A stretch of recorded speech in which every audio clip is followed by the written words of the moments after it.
បាទគ្រូរីសូពុកម៉ែបងប្អូនបាទដូចអ្វីដែលយើងធ្វើការអាប់ដេតជូនបងប្អូនកាលពីពេលថ្មីៗនេះអញ្ចឹងបាទយើងត្រៀមរៀបចំប្រព័ន្ធម៉ាស៊ីនសង់ដាមួយជូនបងប្អូនខាងកំពង់ស្ពឺ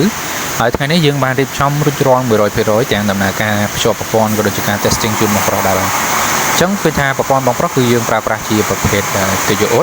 ភ្ជាប់ជាមួយនឹងធុងចម្រោះប្រភេទ Inox ជាຂະຫນាត3.1ម៉ោងបាទសម្រាប់អាជីវកម្មថ្មីហើយការរៀបចំនេះគឺបងប្រុសទាមទារសង់ដាខ្លាំងមែនទែនពេលតែជាកម្មថ្មីដើម្បីត្រៀមទទួលនៅអតិថិជនថ្មីប្រកបដោយសង្ហានុគុណភាពខ្ពស់ហើយបន្ថែមទាំង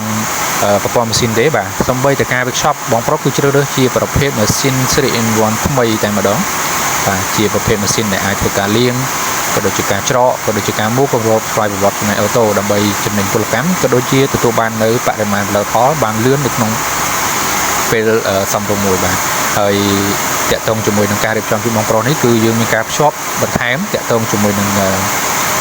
ការអ៊ុតតែមបាទអ៊ុតតែមក៏បងប្រុសគាត់ប្រើប្រាស់ជាប្រភេទអ៊ុតតែមអូតូដែរដើម្បីពន្លឿនដំណើរការ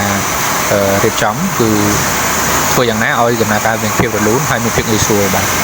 ចឹងបើសិនជាពុកម៉ែបងប្អូនមានចំណាប់អារម្មណ៍ក្នុងការរៀបចំប្រព័ន្ធម៉ាស៊ីនទឹកពិសាបរិសុទ្ធឬក៏ខាងអាប់ដេតតាក់ទងជាមួយនឹងទឹកពិសាបរិសុទ្ធຂະຫນាតចាស់ពុកម៉ែបងប្អូនឲ្យទៅជាຂະຫນាតស្តង់ដាអាចទំនាក់ទំនងមកកាន់ក្រុមការងាររបស់យើងបានយើងមានទទួលរៀបចំគ្រប់លក្ខខណ្ឌរបស់ពុកម៉ែបងប្អូនត្រូវការទាំងអស់អរគុណច្រើន